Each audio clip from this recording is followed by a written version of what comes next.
Kama tunavyojua mada kuu inasema safiri kwa imani. Safiri kwa imani.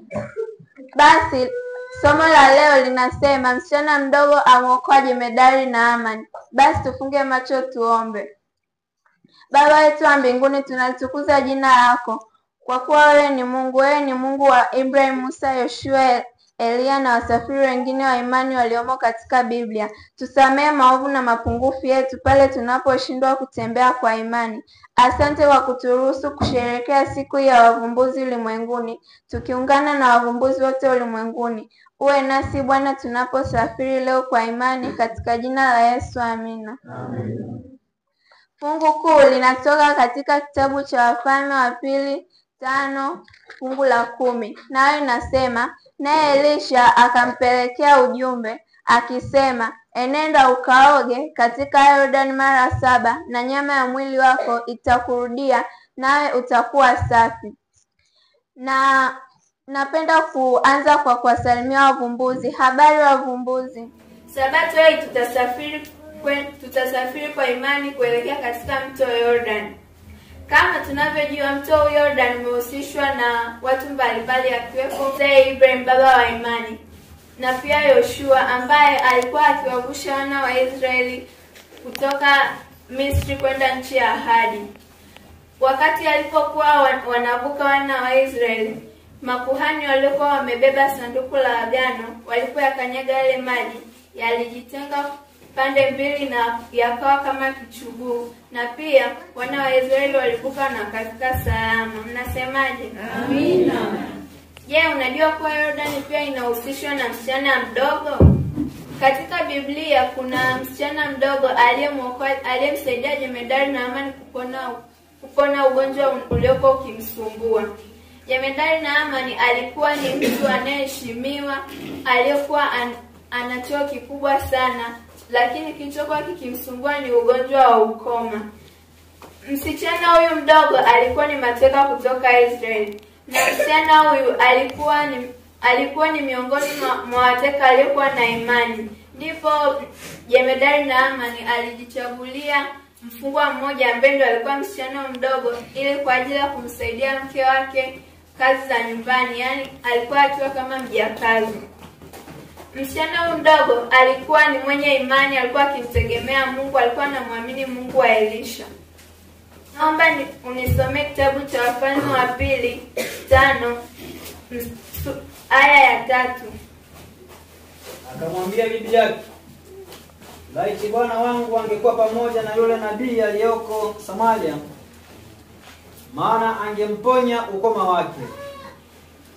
Kama tulivyosikia katika fungu hilo, binti huyu mdogo alichukua hatua na kumwambia mke wa jemedari Naamani kuwa kitu ambacho kingemsaidia jemedari Naamani kupona ni kwenda kukutana na nabii Elisha katika nchi ya Samaria, na atampatia njia za kufuata ili aweze kuponya ugonjwa wake. Ndipo baada ya mke wa jemedari Naamani kupewa taarifa na binti mdogo, aliamua kuchukua hatua na kwenda kumwambia mume wake ambaye ni jemedari Naamani. Akaenda kumwambia kuhusu maneno binti aliyoyasema. Jemedari Naamani alijifikiria juu ya hayo mawazo, lakini ilimbidi akubali.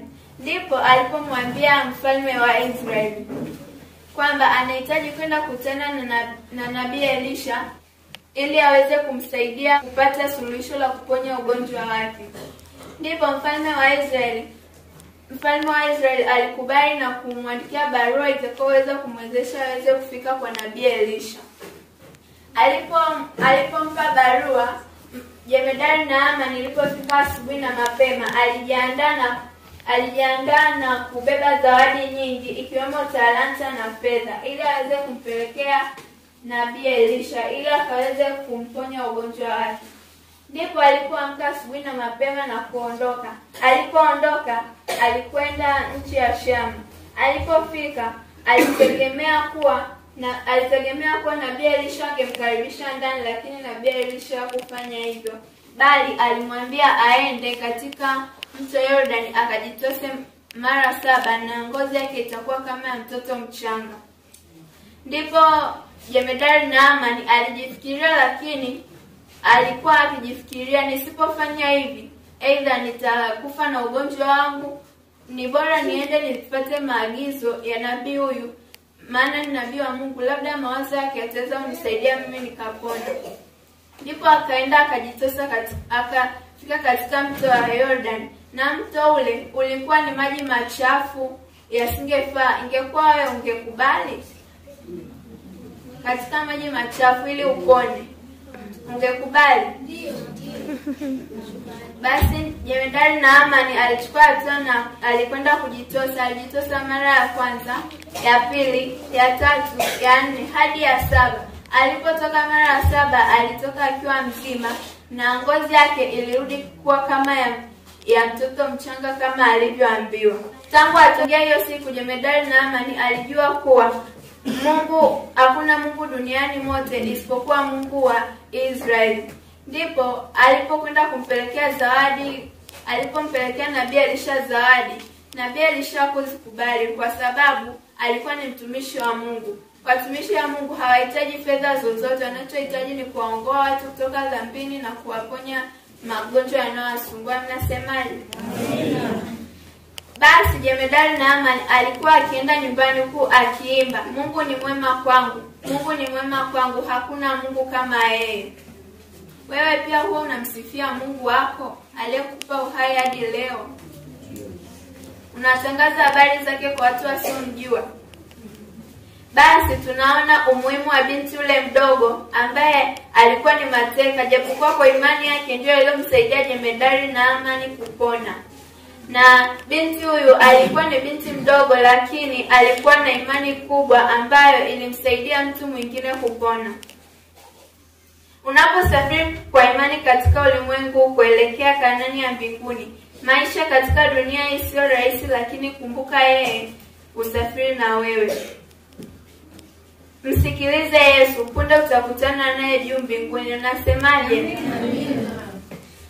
Wito wangu wa leo ni kwamba ni wangapi wanaohitaji kujitosa mara 7 katika mto Jordan ili wakaweza kupata uponyaji?